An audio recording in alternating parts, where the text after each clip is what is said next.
Because you were surprised. You said you think you kind of knew it was coming. Did you? I had a feeling, just because the way I've been performing, I've been working hard and, in the film room just as much as the older guys. And all the help that they've really been giving me, like Rashad and Sean Martin, the things they've been telling me, I've really been doing correctly and fixing any mistakes that I have. And from the moment they started putting me at second string nickel, I feel like I've just been being productive every time and just staying consistent. And I kind of had a slight feeling that the coaches were liking me. I didn't kind of jump ahead, thinking like, oh, I'm not going to redshirt, but I kind of was on the edge like, okay, I think I'm looking good for not redshirting. Just let me keep competing and working hard. And when Coach Riley said that he really wants to use me this year, I was excited.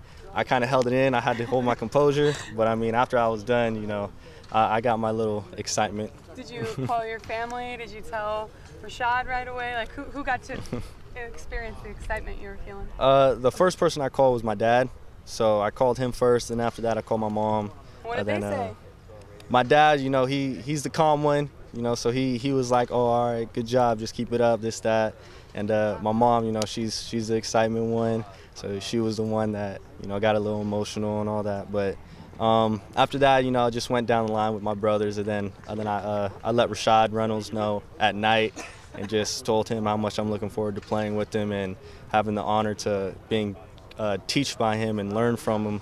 So he texted me back and said some good things to me. So I'm excited. Dashon, is that part of the reason why you came here, because you knew you'd have this opportunity to play right away? It's one of them. I felt like the depth chart was pretty low, and I know that secondary DBs are kind of highly recruited right now. And when I met Coach Perry and he told me we're looking for more corners since we have so many older guys that only got a year or two here, and he was all like, if you compete like I know you can, you could possibly get on that field. So I took that to heart, and ever since I got up here, I've just been working every day, every minute, every second. And the guy that came in and followed that kind of path is Jordan Poyer. Obviously, you're a little more highly touted recruiting, but to see sort of somebody that you can see yourself kind of walking that same sort of path here? Yeah, definitely. I know once I actually started being involved with Oregon State more, I started looking into Jordan Poyer much more and just learning kind of history on him. And the more I found out about him, the more I kind of felt like following those footsteps and, being as successful as he had here. And, that's kind of just one of my goals, to get that excitement from the fans and everything, and just kind of boost up the team and benefit for the team as much as I could like he did. And, that's just what I'm striving for right now, just to try to do my best and compete like he did and show great talent.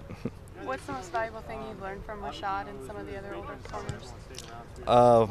Man, probably just constant studying yourself, just in the film room every day after practice. They tell me the more you watch yourself, the more you can fix your mistakes, and it's really helped me a lot.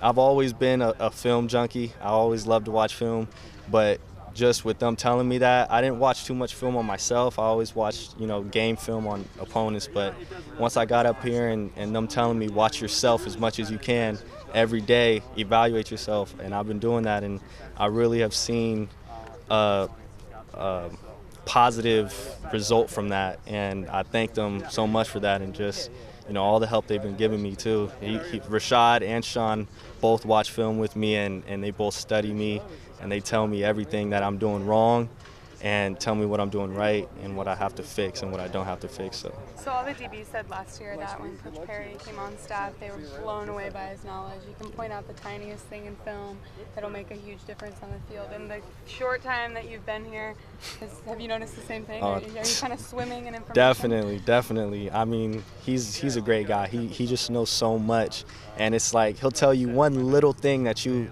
would think wouldn't really help that much, but that one little thing will just make your gameplay so much better. Can you give us an example?